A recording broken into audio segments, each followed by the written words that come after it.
Welcome to the Giving Nook, where nonprofit leaders, fundraisers, foundations, and philanthropists come to talk all things giving and impact.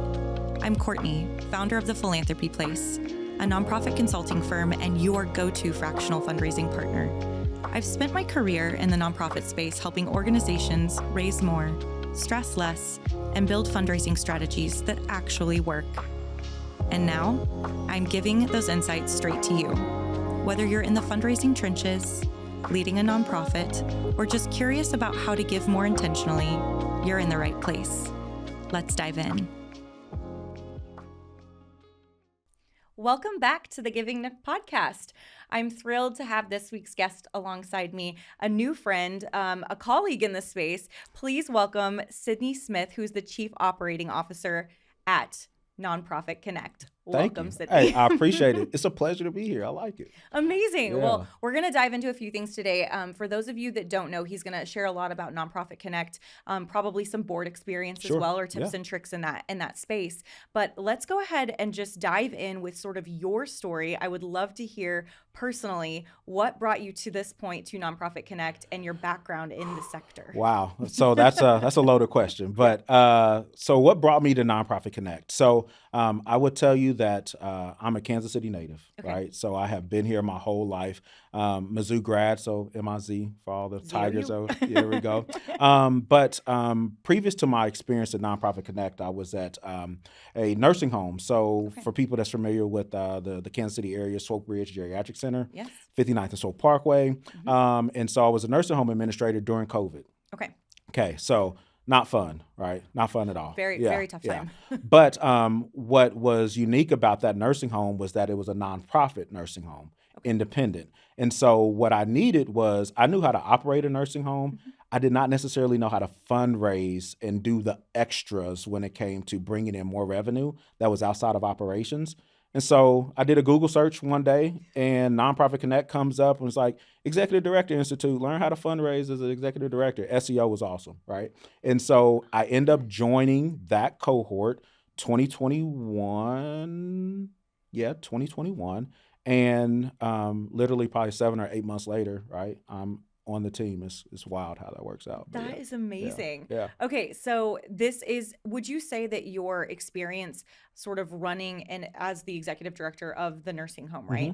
Leading that in a very tumultuous time, then shifting into Nonprofit Connect still, quite frankly, during a tumultuous time. Like, I don't know if we really got out of the pandemic fundraising until closer to 2023, 2024. Very true. Was that transferable, like that skill set to just kind of put you into that space where it's like, okay, now I have to lead nonprofits, like all of the nonprofits, in guidance of what is best practice to do right now? Yeah, so I would tell you a couple things in that. So number one, I needed to take a step back from being the leader, right? Yeah. So that had taken everything kind of out of me. And so Nonprofit Connect allowed me to come in kind of a second in command, kind of more supportive role to our CEO, which was awesome. But I would tell you the other thing that it afforded me, hindsight being 2020, right? That ability to be able to look and say, everything is in the lens of like, is this a life or death decision? Because I made those decisions during COVID. And so what it allowed for me to do is have incredible perspective that a lot of people don't have, you know? Thankfully, a lot of people don't have that, right? But it allowed me the ability to be able to say, you know what? I can put all these things in perspective and be able to lend that experience to the next leader to say, hey, listen, take a step back, pause. It's not life and death, right? And be able to help to offer that lens for them. And I think that's been good. That is so well said. And I think what a strong, quality that you bring to that team. And I mean, you have an amazing Nonprofit Connect team that you work with. I know a lot of them. Well, can you give me any sort of insight in what goes on behind the scenes? Like, what does your role look like? What are you all doing? And maybe just share even with our listeners what Nonprofit Connect's mission is and who you are, right? Yeah. So I'll start there. So Nonprofit Connect is an organization. It's an association of nonprofits. So I like to think of ourselves much like a chamber of commerce. Chamber of Commerce is going to focus on a geographic area. We focus on a sector. So nonprofits is what we do. So, so that's kind of who we are. We provide education, resources, networking so that nonprofits can achieve their mission, right? Amazing. We succeed when they succeed. So that's what we do. Our day-to-day really comes with, we have, we're a lot of departments of one. And so we have just like nonprofits, right? Just like nonprofits, right? We are a nonprofit too. And so membership, marketing, programs, all of those things are kind of departments of one. My role as the chief operating officer is to be the support to them, right? And so as it relates to if there's ever anything that, it's tough being a department of one. We know that all too well, right? And so my role is to help support them so they don't get burnt out. And then also try to focus on some of the revenue generating activities. We're a business like everybody else, right? And so we need to make sure that we're bringing in the revenue. And so being able to do things like strategic planning consulting, different speaking engagements that bring some more revenue ancillary to the organization is kind of what I do. Amazing. And we were recently, we saw each other yesterday because I was part of Nonprofit Connect's Thrive and Grow series or Grow and Thrive series. Sorry if I messed that up. But more or less, I know you all are constantly putting on these programs to support executive directors, nonprofit professionals, and fundraisers. And it was funny. We had a moment where I was like, how many nonprofits do we have in Kansas City? Like 9,000? And you were like 14, 15,000. I was like, never mind. Okay. Who's splitting hairs here, right? And I say all this because, those folks are turning to you all for guidance, for advice, for support, for training, for all of these things. And I would be curious, over the last couple of years in this role, what are some of the biggest challenges you've seen that our nonprofit professionals and leaders are facing? And also, are there any opportunities where you're like, oh, I see us doing this really well in the Kansas City metro compared to other places? Wow. Okay. Yeah. Big ones. Biggest challenges. I would say, and it's not unique to nonprofits, but because that's what we do all day, every day, it feels unique to us. Sure. Especially in this climate of 2025. What I would tell you is that the constant rate of change has a lot of individuals just very unconfident in themselves and the decisions that they need to make. So I think that the challenge really comes from the need, right? The environment where we're at right now requires quick decision making. Sure. And yet the chaos requires us to constantly be making decisions. And many of us are in roles, right, that we may not feel the most confident when it comes to where we are in our leadership. And so I think that's the biggest challenge. It also serves as one of our biggest opportunities, though, if you think about it, right? So one of the beautiful things about the sector that we work in, right, and there's nonprofits of all sizes, right? So some of your largest universities, hospitals, health systems are nonprofits. So in those big systems, right, decision-making doesn't come as easily or as quickly. Sure. But for many of us that are small nonprofits, that ability to be able to switch on a drop of a dime, to be able to do things quickly and swiftly, I think that serves as one of our greatest opportunities as well. Yeah. And I think about that to that point of what you're saying, there's this word pivot that we were all exhausted with. And I think that there's something to be said about the collaboration, so to speak, that I think exists in Kansas City. Again, it was sort of a talking point that was brought up yesterday in the series that we were in, but that idea that you're stronger together than you are alone. Sure. And I have noticed that I would say Nonprofit Connect is a convener of all of us, right? And 100%. Everyone in the space and really challenges us to think, how are we doing this together and how do we do this better? And that is a big opportunity because so often the challenge is that scarcity mindset, right? And it's like, there is abundance here if we see it. I talked about this yesterday as well, but not to be repeating myself for anyone who was part of that session, but I do think it's one of those things that I'm so thankful and grateful that Nonprofit Connect exists to be the convener and to be also the lifeline for folks who really are showing up and they're saying, I have no idea what I'm doing. I'm new to this role, or I have no idea what to do in this chaotic moment. We just got our grant funding pulled and, we might have to shut our doors in 2 months. Right. It's a lot of tumultuous, challenges. And you're familiar with it because of your extensive work in that space. Right? Yeah. I mean, I tell you, it allows a space for you to be vulnerable, right? And convening, literally the word convene is part of our strategic plan at Nonprofit Connect. And so we believe very strongly in the power of the power of the network. Literally, we exist as an association because of the network. And so that ability to be able to pull each other together, right? Like Sidney has a lot of strengths and a lot of talents and our team does, right? when you think about it, unfortunately, there is no way the 7 individuals can have all the answers, Oh, right? sure. But if we're able to crowdsource that amongst each other, right? Nonprofit leader, nonprofit leader, nonprofit leader. If we Yeah. get ourselves in the same space, we can probably figure out a lot of things.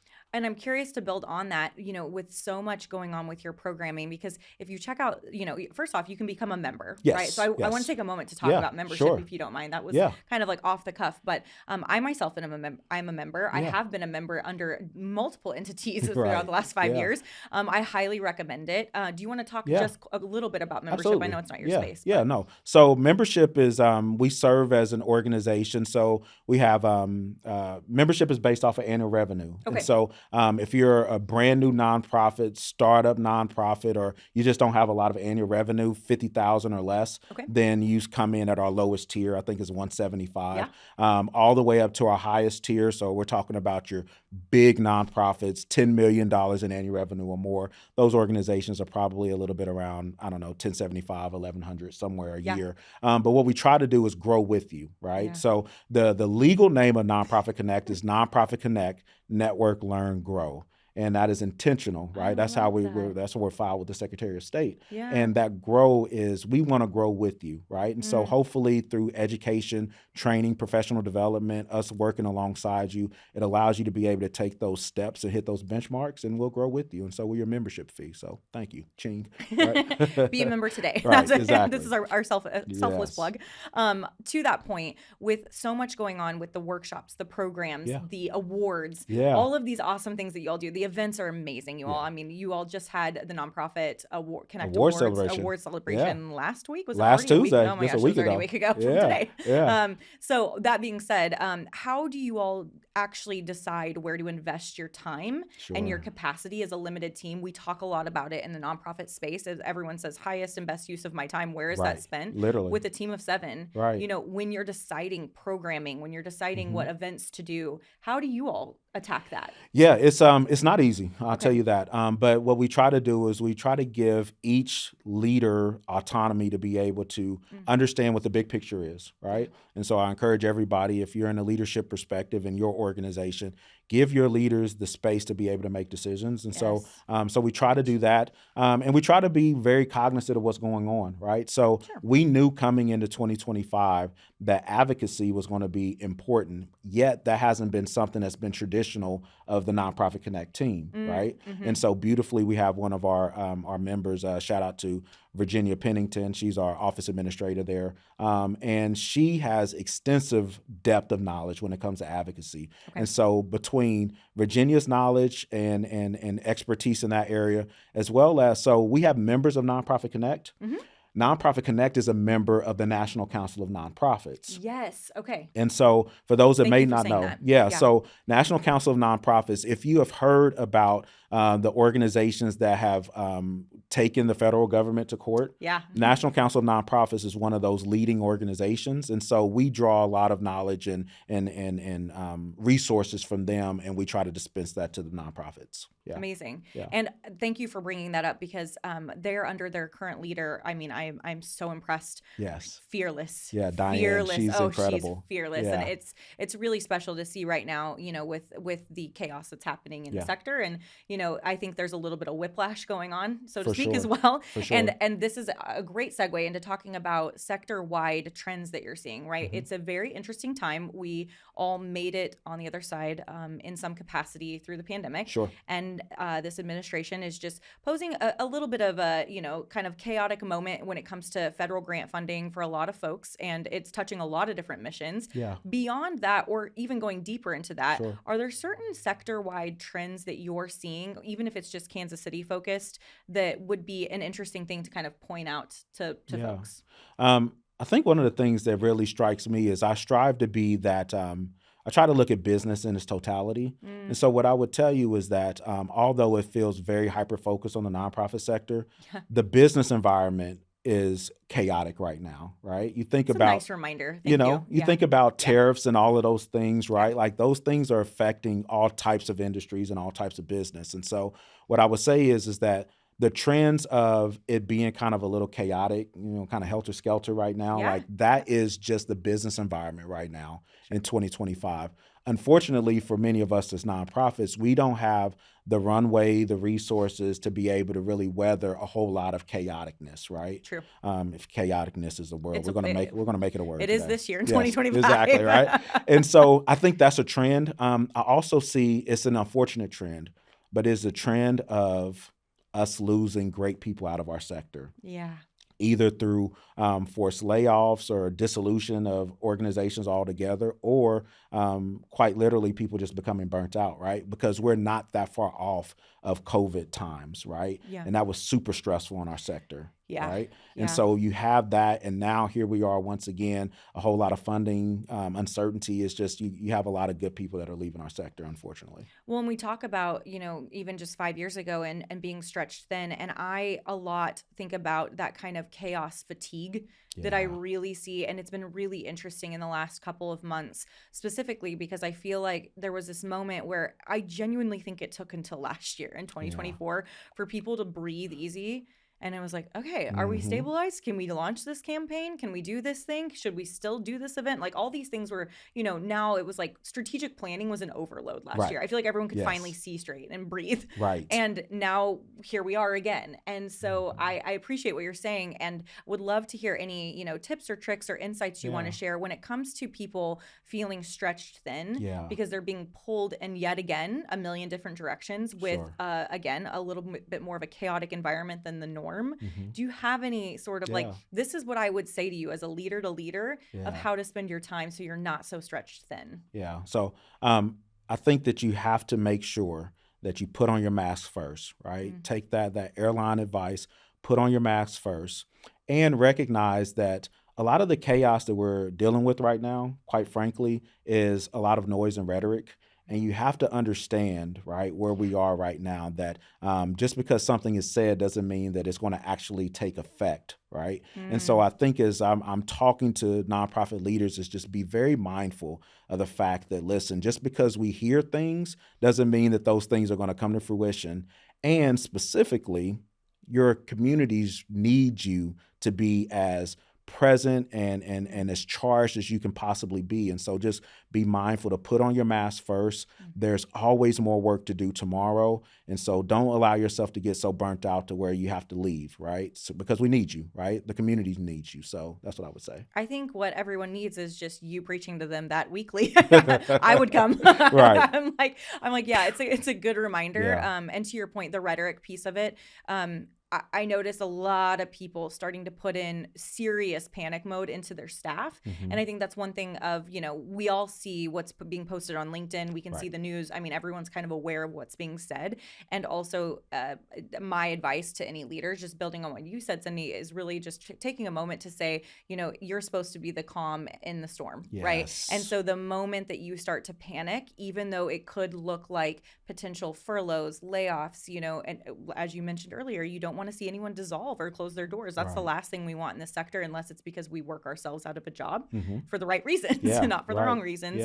And just encourage you all to be mindful and take your advice of like just listen and pause, and then you can act or react if needed before things get out of control, because that's not super helpful. That's right. And as we talk about that, segueing into a question I have, because I think this is really key in this time frame, and something I saw happen far too often in 2020 and 2021 were folks who were having a moment where they had to shift the entire way that they fundraise because they did not have systems in place. Yes. Because they were heavy on grants, they were heavy on events, they were heavy on anything. And I will just say that 66% of the $536 billion comes from individuals in this day and age. So you should be focused on individual funding. That is a selfless plug for please do not just be grants heavy or events heavy. Correct. But capacity building projects.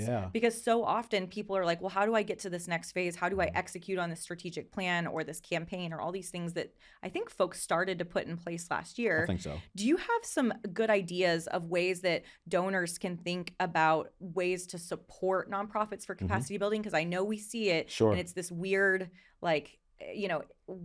it's not a program that's maybe set in stone yet. Right. Or maybe it's funding operations, which is not sexy. No. So any thoughts on capacity building projects? I think that Any type of meaningful fundraising is built on relationships. And so if you were a major funder for our organization, me having a relationship with you allows me to be able to be transparent and say, hey, these are our areas of weakness. These are areas that we need to bolster.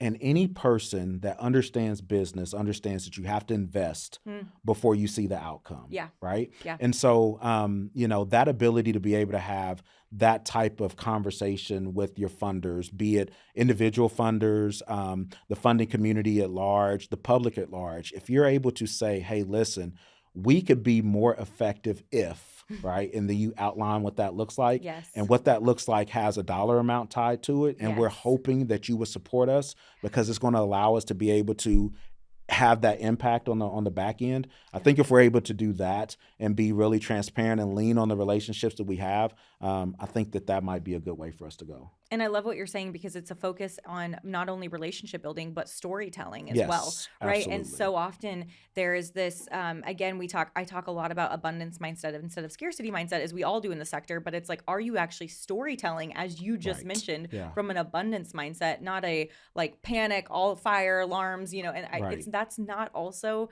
a good way to start a relationship or to continue a relationship with a donor, is to only ask them in a sense of urgency or like lack of or scarcity. It's like, help us build, help us grow, as you mentioned. Yes, so I love looking at it from that lens. Yeah. Moving into leadership, and you as a leader, because you're a great one, and we're lucky to have you here. I do try. What advice do you have for nonprofit professional leaders who are looking to grow in their leadership role? And this is where I might ask you, like, in their own role, but also maybe that's on a board, right? Sure. You're a board chair, so I'd love for you to talk a little bit about that. But leadership can look like a lot of things. It can. Leadership, I think it's important that leadership is a mindset more than it is a position or a title, in my opinion. Sure. There's leaders in all roles in any organization, no matter what it is. And so I think if you're able to look at it from the perspective of how can I lead in this, whatever role that I'm in, right? Yeah. It could be frontline fundraising, volunteer engagement, whatever that is. How can you be a leader in that space? Couple things that I think about. Number one, unfortunately, you think about the tenure of an executive director. At one point in time, like the average tenure was about 6 years, right? And that's dwindled down to 4 years. I've seen reports as low as 3 years now. Is it? Yeah. Oh. And then you think about the fund development person, and you know this all too well, like less than 24 months. Yeah. If you go on Nonprofit Connect's job board, you're going to see a whole lot of director of development positions, right? Yeah. And so you think about those two aspects, that number one, there's opportunities all the time, right? And that ability to be able to utilize resources like Nonprofit Connect. There's so many free resources, like even like being able to watch this podcast, right? That's how you learn. When I'm all the stuff I spew off the top of my head when it comes to business stuff comes from podcasts I watch. I love Diary of a CEO. I love a number of those types of podcasts. And so if you're able to get your education in those ways, and then find you a trusted resource, right? Somebody like a Courtney that has years and years of really in-depth fundraising experience. Come and find me when it comes to leadership and those sorts of things. We're here to help, right? But you have to, nobody's going to advocate for you like you will for yourself. So make sure that you know what you want and go after it. We talk a lot about mentors in this space. Sure. Do you feel strongly about like also finding your people or finding your tribe? Oh, yeah.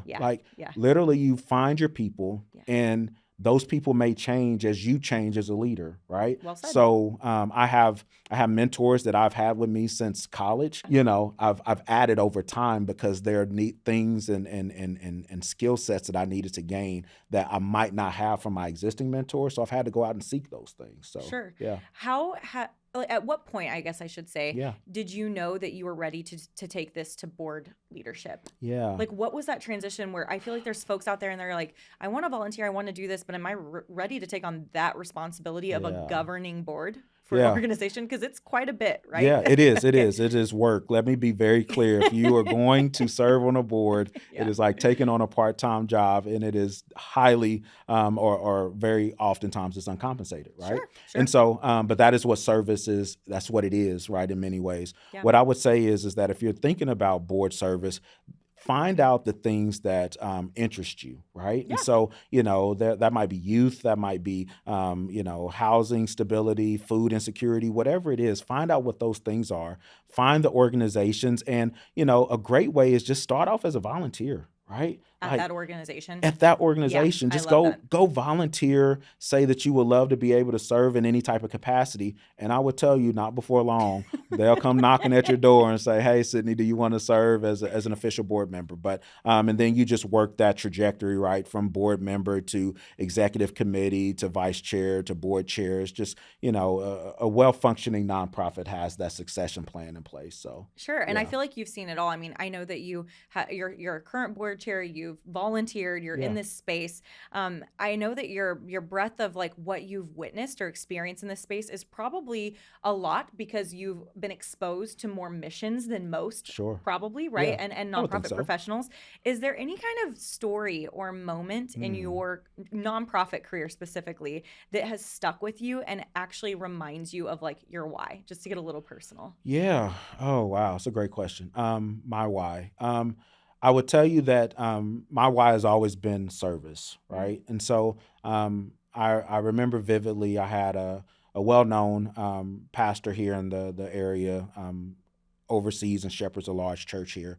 And so when I was the nursing home administrator at Swope Ridge, he came and he spoke with me, and he had a couple individuals that really needed help, but they weren't going to be able to come in through the traditional way, right? They homeless or, insecure when it comes to their housing and those things. And so sometimes we as leaders have the opportunity to bend the rules and do the right thing, right? And so, and when I say bend the rules, right, the rules were like, hey, we need to have a payer source for everybody that's coming through the door. But when you have those relationships and you're like, hey, listen, this is really outside of the norm, but this is what we need to do. Yeah. And you're able to have that trust. I would tell you that to this day, that individual, every time he mentions my name, literally somebody told me this morning, like, hey, this particular pastor, and it's like when he talks about you, he talks about that experience. That experience happened 6-7 years ago, right? But it's those opportunities to where you do the right thing and you figure out the other stuff later. I think sometimes that's kind of how it works. So those are the types of opportunities that, not because I got accolades or anything from that particular pastor, but it was the right thing to do. And it gets confirmed in those stories because you understand how much you really touch somebody. So that's maybe one example that I can think of right off the top of my head. But there's a lot of whys, but it really comes in service, right? That's just really what it's rooted in. And I love the fact that is like impact living on, right? I mean, clearly so impactful that story gets told often in order to spark change and impact in others. Yeah. And I thank you for sharing it. Yeah, first off, absolutely. just because it's an exciting kind of reflection back of like, why are you here? Why are you doing this work? And I think we all ask ourselves, wasn't that actually one of the questions? Was it at the award ceremony? Was. I'm like, wait, now I'm having a full circle moment of what is your why? This is why we do it. This is why we do it. Was the theme. Yeah, absolutely. Ending on kind of that note, exciting note, I should say. Yeah. As you look to the future of Kansas City nonprofits, is there anything you're seeing that is truly lighting a fire in you, that is really exciting you about what we're doing in this space? Yeah, there is. It's the people in it, and specifically the youth in it. I love how I've been able to, thankfully through this role, I get a chance to communicate with a lot of individuals, and the youth in our sector are amazing. And so that really recharges me, right? I can't say I'm old, but I'm not young anymore either, right? I'm firmly middle-aged, and that's what really brings me a lot of fire is the youth of our sector right now. Amazing. Well, thank you, Sidney, so much for taking a little bit of time to talk with us. No better way to close out our season 1 than with such a phenomenal guest. So thank you again, Sidney, for all you do for Kansas City. I appreciate you, Courtney. Thank you.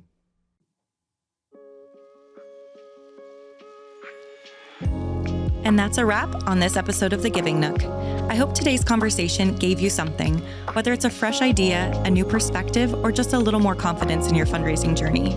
If you're loving what we're giving, be sure to hit subscribe so you don't miss what's next. And if you're feeling generous, a quick review helps more people like you find us. Want to keep the conversation going? Connect with me on LinkedIn or visit thephilanthropyplace.com, where I share fresh fundraising insights every other week. Here's to fundraising that feels good, works smarter, and changes lives. See you next time in the Giving Nook.